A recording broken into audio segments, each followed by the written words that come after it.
Foodie flavour রূপা থেকে আমি রূপা সেনগুপ্ত। আজ বানাবো সব রকম গুঁড়ো মশলা দিয়ে এগ কারি। তো কী কী নিয়েছি একটু দেখে নিই। সব রকম গুঁড়ো মশলা দিয়ে আজকে বানাবো এগ কারি। এখানে আমি 5টা ডিম সেদ্ধ করে নিয়েছি। নুন, হলুদ, কাশ্মীরি লঙ্কার গুঁড়ো, পেঁয়াজের গুঁড়ো, রসুনের গুঁড়ো, জিরের গুঁড়ো, মিট মশলা,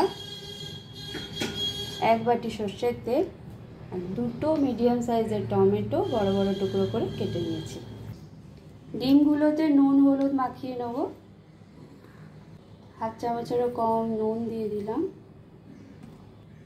1/2 চামচেরও কম হলুদ। নুন হলুদ ভালো করে ডিমের গায়ে মাখিয়ে নেব। এইভাবে 5 মিনিটের জন্য এইভাবেই রেখে দেবো। গ্যাসে কড়া বসিয়ে দিয়েছি, কড়া গরম হয়ে গেছে। দিয়ে দেবো সর্ষের তেল, 2 টেবিল চামচের মতো সর্ষের তেল দিয়ে দিয়েছি। সর্ষের তেলটা গরম হতে দেবো। তেল যতক্ষণ গরম হচ্ছে এখানে গুঁড়ো মশলাগুলো রেডি করে নেব। বাটিতে 1 চামচ মিট মশলা নিয়ে নিয়েছি। দিচ্ছি 1/2 চামচ পেঁয়াজের গুঁড়ো, 1/2 চামচ রসুন গুঁড়ো, 1/2 চামচেরও কম হলুদ গুঁড়ো, 1 চামচ কাশ্মীরি লঙ্কার গুঁড়ো, 1/2 চামচ জিরে গুঁড়ো।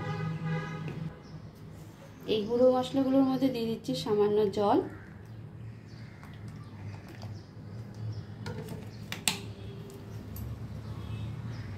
জল দিয়ে ভালো করে গুলে নিচ্ছি। ভালো করে মশলাগুলো গোলা হয়ে গেছে, এবার একটু সাইডে রেখে দিচ্ছি। তেল ভালো করে গরম হয়ে গেছে, এবার ডিমগুলো ভেজে নেব।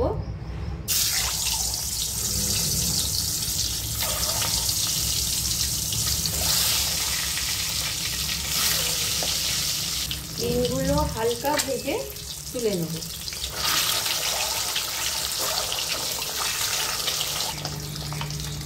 ডিমগুলো একদম হালকা ভাজা হয়ে গেছে, তুলে নিচ্ছি তেল থেকে।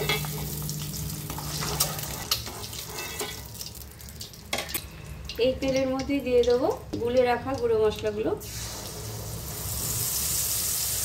বাটিটাতে সামান্য জল দিয়ে বাটিটা ধুয়ে দিয়ে দিচ্ছি।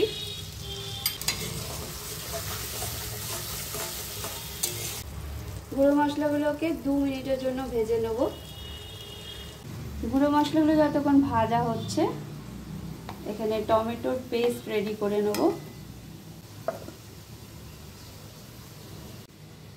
টমেটো পেস্ট রেডি হয়ে গেছে। 2 মিনিট হয়ে গেছে, মশলাগুলো ভালো করে ভাজা হয়ে গেছে। এবার দিয়ে দেবো টমেটো পেস্ট।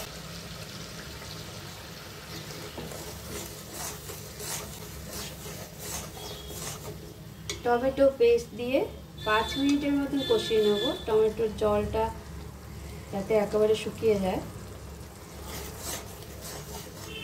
টমেটোর পেস্ট দিয়েও 5 মিনিট কষানো হয়ে গেছে। এবার উপর থেকে দিয়ে দেবো কসুরি মেথি।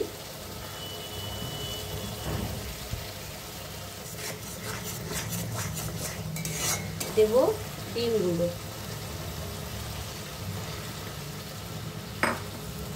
ডিমগুলো দিয়ে ছোট বাটির 1 বাটি জল দিয়ে দিচ্ছি।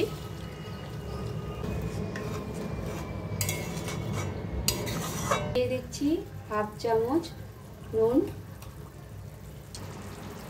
জলটা ফুটে গেছে, দিয়ে দিচ্ছি 1/2 চামচেরও কম গরম মশলার গুঁড়ো।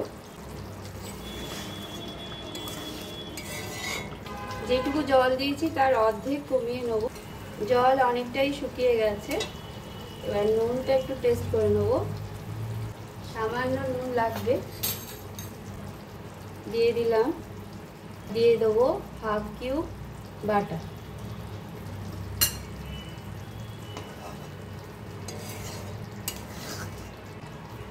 দিয়ে দিচ্ছি 1/2 চামচের মতো চিনি।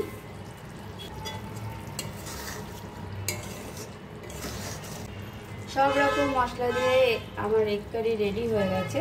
সার্ভ করে দেখাচ্ছি। ভিডিও যদি ভালো লাগে লাইক শেয়ার সাবস্ক্রাইব করে দেবেন। Thank you.